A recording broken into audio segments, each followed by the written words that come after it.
Alors, sans plus tarder, je cédais la parole à notre co-organisateur de ce webinaire, donc Synthèse, représentée par Alban Francec, donc, qui est directrice des communications et des partenariats, et Élise Voyer, qui est chargée de projet senior.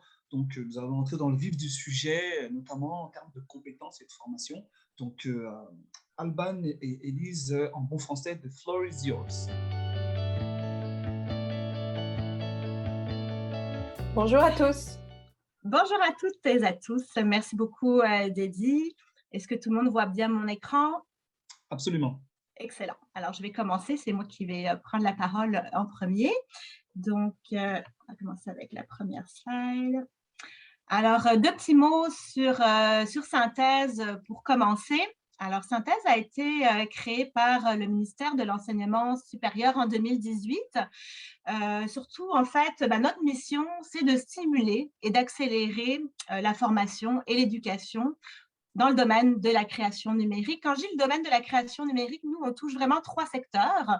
Donc, le secteur, en fait, du jeu vidéo, de tout ce qui touche aux effets visuels en cinéma, en télévision, publicité, et aussi le domaine des expériences numériques, les expériences immersives.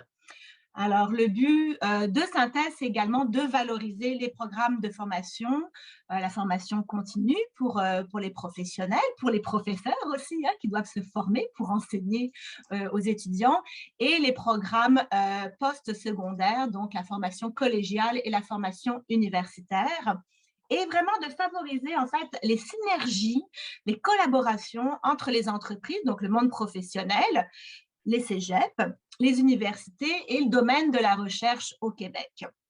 L'objectif principal, c'est vraiment des enjeux de main-d'œuvre. C'est que le Québec dispose des talents ayant la formation et l'expertise nécessaires pour maintenir la vitalité des entreprises et de la recherche donc au Québec. Alors, on est vraiment une vitrine de toute cette expertise et de la valorisation vraiment des programmes ici au Québec. On va le voir un peu plus tard. On a un site web avec justement tous les programmes de formation répertoriés.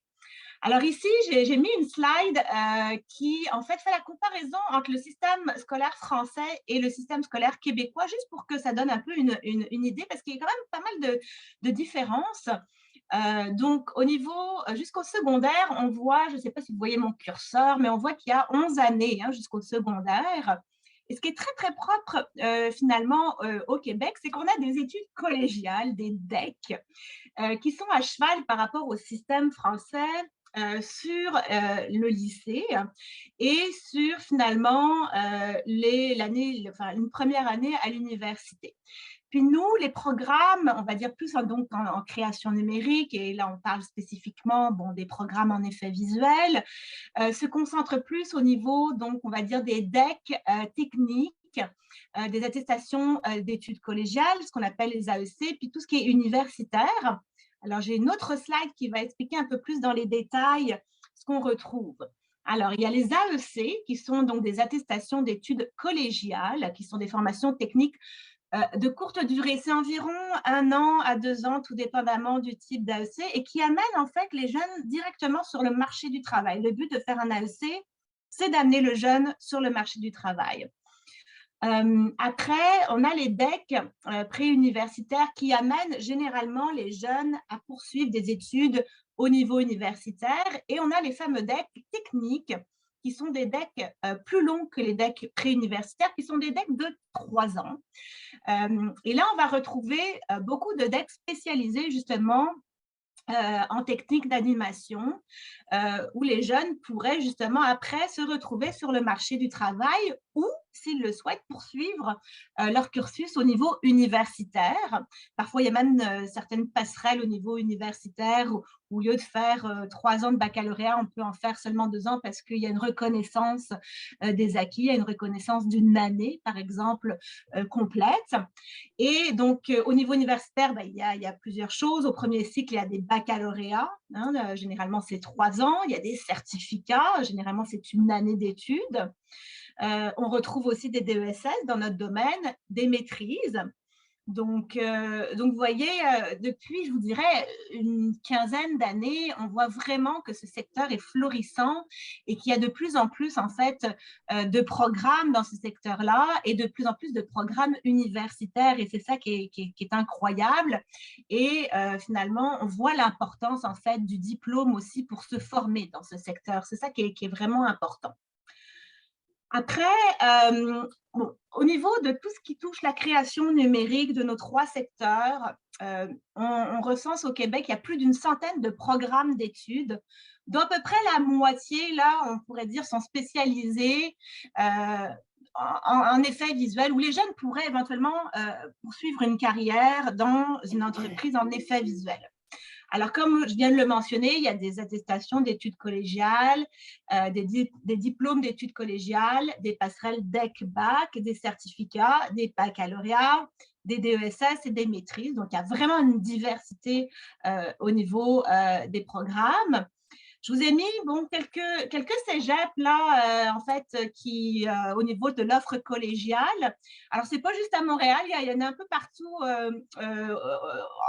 en fait, au niveau de la province du Québec. Donc, il y a le cégep Limoilou qui est plus à Québec. On va entendre parler Guy Quentin tout à l'heure qui va nous présenter justement les programmes. Collège Bois de Boulogne. Pour les DEC, on a le collège d'Alma, à nouveau le collège Bois de Boulogne. On a un collège aussi en anglais qui est le collège d'Hausen, cégep de Jonquière, cégep Limoilou, cégep de Matane et cégep du Vieux-Montréal. Donc, vous voyez, il y a quand même beaucoup de collèges qui offrent en fait des programmes en animation 3D, en technique d'animation. Donc, c'est une offre très florissante. Au niveau de l'offre universitaire, on a sur le panel l'école NA du CAC avec des baccalauréats, baccalauréat de 3 ans. Il y a aussi l'Université Concordia. Il y a l'UQAC aussi à Chicoutimi cette fois-ci, l'Université Laval entre Montréal et Québec. Il y a l'UQAT qui offre aussi des passerelles DEC-BAC. Donc ça, c'est l'Université du Québec en Abitibi-Témiscamingue qui ont aussi des bureaux à Montréal. Et au niveau du deuxième cycle, donc on parle des maîtrises puis des DESS.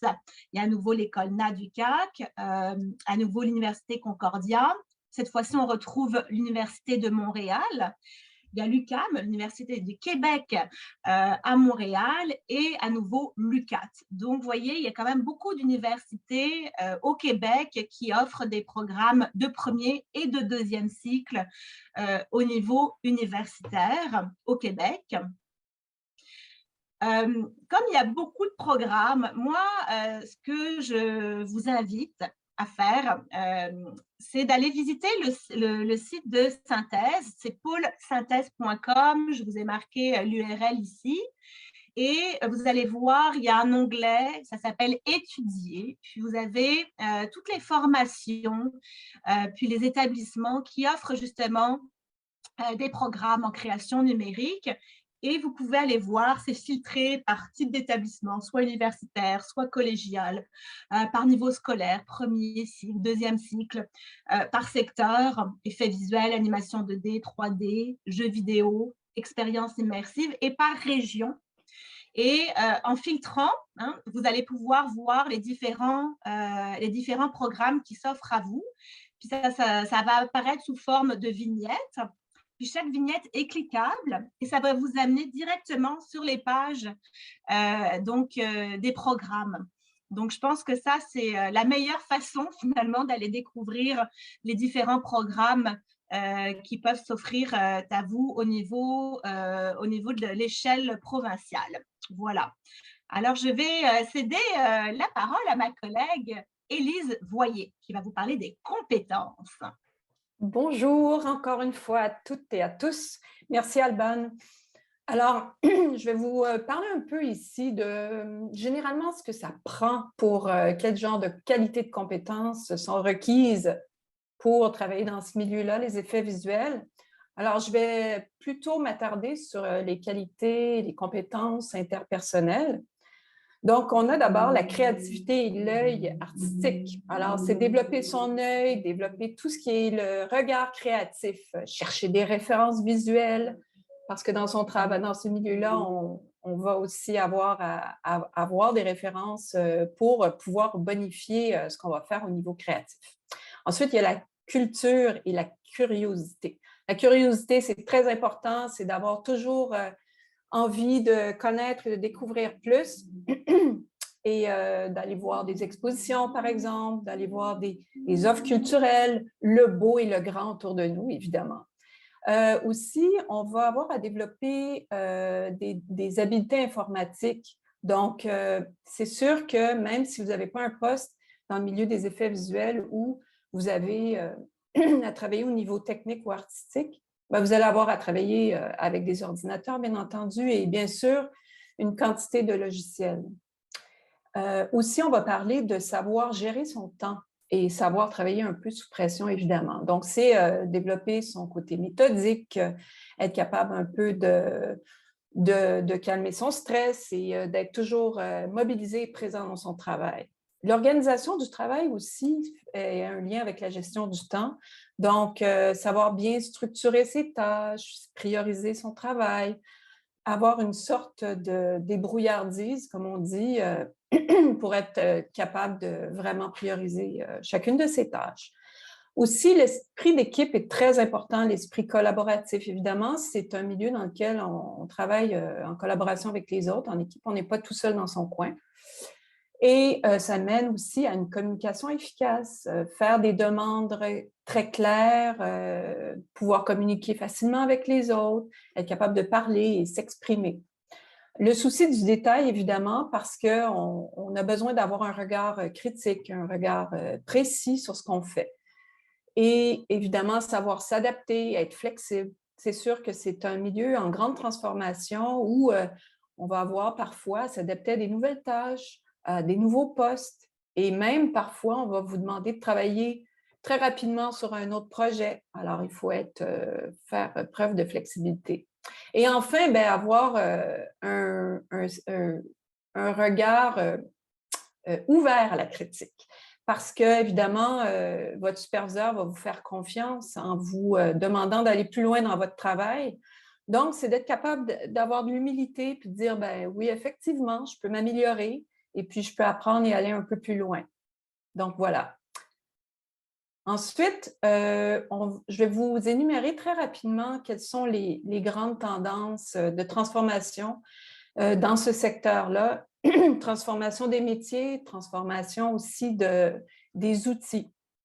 Alors, évidemment, on travaille beaucoup dans un milieu qui évolue au niveau de l'intelligence artificielle et en particulier l'apprentissage automatique profond qu'on appelle le deep learning, qui fait appel à des algorithmes qui sont souvent calqués sur les réseaux du cerveau humain. Ensuite, on a le développement des logiciels qui sont de plus en plus spécialisés puis qui proposent des images de très haute qualité. Puis, on sait que l'industrie du jeu vidéo, avec ses moteurs de jeu, en particulier les engins de calcul de rendu d'images en temps réel, comme par exemple Unity et Unreal, influence grandement le milieu des effets visuels et sa méthodologie de travail.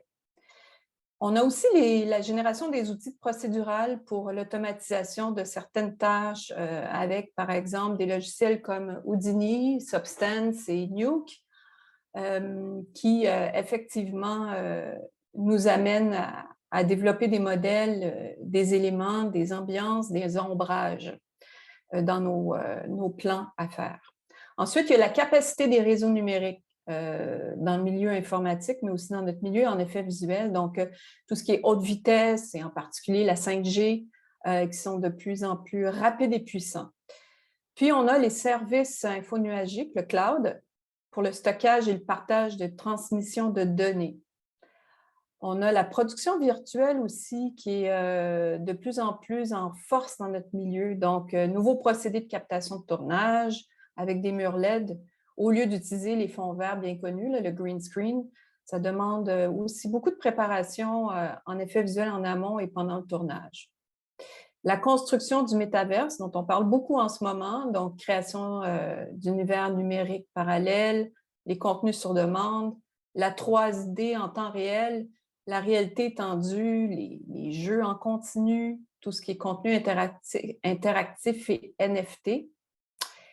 Et on sait que de plus en plus, les ingénieurs, les créateurs et aussi les chercheurs travaillent ensemble pour construire des outils en effet visuel, les outils de demain. Alors, on sait que beaucoup de laboratoires au Québec, de centres de recherche au Québec qui investissent dans des recherches très importantes en ce moment. Voilà. Merci beaucoup. Merci beaucoup. Alors là, on a eu vraiment des informations qui nous permettent à présent d'avoir une vision globale sur le secteur, les perspectives, les compétences. Donc, merci beaucoup, Alban, de nous avoir permis de voir un peu les différences de formation. Donc, sachez, chers amis, qu'on était, lorsqu'on parle de baccalauréat au Québec, on parle en fait de la licence. La licence maîtrise de ESS et de ESS. Voilà, mais lorsqu'on parle de baccalauréat, c'est la licence. Et lorsqu'on parle de cégep, ça va être foncièrement le BTS ou le DUT.